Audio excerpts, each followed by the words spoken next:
This is TechCrunch. Dribbble has permanently banned dozens of designers from its platform following a new effort to pivot to a marketplace and chase monetization. This includes one of the platform's most well-known designers, Gleb Kuznetsov, founder of the San Francisco-based design studio Milk Inside. Dribbble deleted his account with its over 210 million followers because he shared his contact information with prospective clients through the platform in violation of its new rules. Remarked Kuznetsov in a post on X, "I brought 100,000 plus monthly users, 15 years of work, 12,000 plus shots, all instantly deleted because a client asked for my email. One warning, no appeal." Fed up with the changes at the company, which helps product, UX, web, and other digital designers showcase their portfolios and find new clients, Kuznetsov says he's been talking to investors about launching a competitor. Shortly after his social media post, Dribbble users expressed their shock and anger over the decision, crediting Kuznetsov as being one of their biggest inspirations and lamenting that the platform would make such a misguided move. Dribbble, meanwhile, says Kuznetsov was actually warned multiple times that he was violating the new rules and the email was the final notice. The issue has to do with a more recent policy change first announced on March 17, 2025. In an email shared in March with Dribble's some 750,000 approved designers, meaning those who are authorized to communicate with others on the platform, the company said it was no longer allowing designers to share their contact information with prospective clients until after their clients sent payment through its platform. The company positioned this change as one meant to protect designers from non-payment, as well as one that allows Dribbble to continue to sustain its business. The announcement was also posted to social media and the company blog, which is linked via the text version of this article. However, Kuznetsov claims that non-payment isn't a very common problem, and really, this update is about Dribbble attempting to take a larger cut of designers' business. Dribbble doesn't dispute that. Before the policy change, Dribbble made money in one of two ways. Starting in September 2024, Dribbble began pivoting to a marketplace that connected designers and clients. Designers could communicate freely on the platform and then either share a 3.5% revenue cut on clients they converted, or they could pay for a pro subscription to skip the rev share. In March, the company tightened the rules further, saying that anyone finding clients on Dribbble would need to offer the platform a cut for their revenue.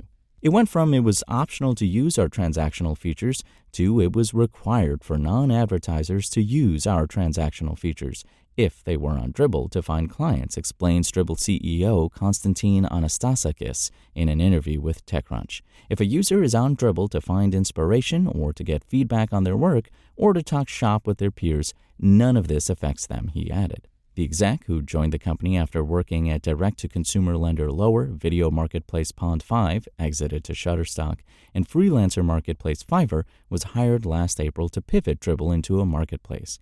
While the company is profitable under parent company Tiny, it's still a small 20-person team and isn't reliant on venture backing to serve its 7.5 to 10 million monthly unique visitors. Dribbble was something that really accelerated our business dramatically back in the day, Kuznetsov told TechCrunch. Before Dribbble, there was no platform where designers could share their work with others, he says. It helped designers receive feedback that came specifically from their peers and allowed newer designers to learn from those at the top of the industry. Kuznetsov is now part of the latter group. At Milk Inside, Kuznetsov has worked with companies like Apple, Google, Amazon, Scandinavian Airlines, United Airlines, Honda, Mitsubishi, Mercedes-Benz, and other large companies in the Bay Area. As a result, he likely didn't feel that Dribbble would risk banning him for not abiding by the new terms. Anastasakis essentially confirmed this to be true. He told TechCrunch that Kuznetsov received 83 work inquiries since the new terms rolled out in March and responded to 61. In each message, the site shows a warning that reminds users that contact details should not be shared before project payment. However, Kuznetsov shared his contact information in 6 messages, which would have displayed a stronger warning at that time. The company then followed up with a warning email on July 22nd about his repeated terms of service violations, which informed him he was risking permanent suspension. Kuznetsov told us he didn't see this email initially, but Dribbble says it tracked that the email was opened 3 times before his suspension. I believe that Dribbble, it was their goal to hurt me so I can spread that news so they can give a harsh lesson to everyone who tries to break the rules, Kuznetsov says. I believe that Dribbble, It was their goal to hurt me, so I can spread that news so they can give a harsh lesson to everyone who tries to break the rules, Kuznetsov says. Anastasakis confirmed as much to TechCrunch. There's really no conceivable way in which he did not realize that what he was doing risked permanent suspension of his accounts, Anastasakis told us. I think that ultimately it was that he believed that we wouldn't take action against a designer of his caliber, he continued. As a side note, I actually think that he's done us a big favor as far as getting the word out about how seriously we take the terms. For Kuznetsov, or any designer who was banned for similar reasons, the only option to come back to Dribbble is by joining as an advertiser, which requires a minimum campaign budget of $1,500 per month for at least 3 months. Kuznetsov has decided to forge his own path, saying that he's hurt by Dribble's change. It's not going to be a copycat of Dribbble, he says of his pending startup. Instead, it will be a resource for designers that will also leverage AI. While there has been a lot of backlash about AI models training on creatives' work without compensation, Kuznetsov believes there's a use case for the technology in terms of inspiration, creation, and design. It's a big hole right now in the market. Everybody's doing AI startups, but nobody's really doing AI startups for designers, Kuznetsov notes. AI is something that really can elevate our ability to create and make it on a much higher level of quality.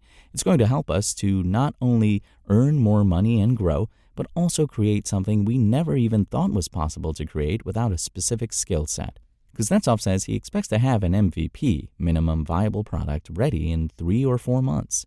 However, he notes the goal is not to kill Dribbble, even though investors offered him money to do so.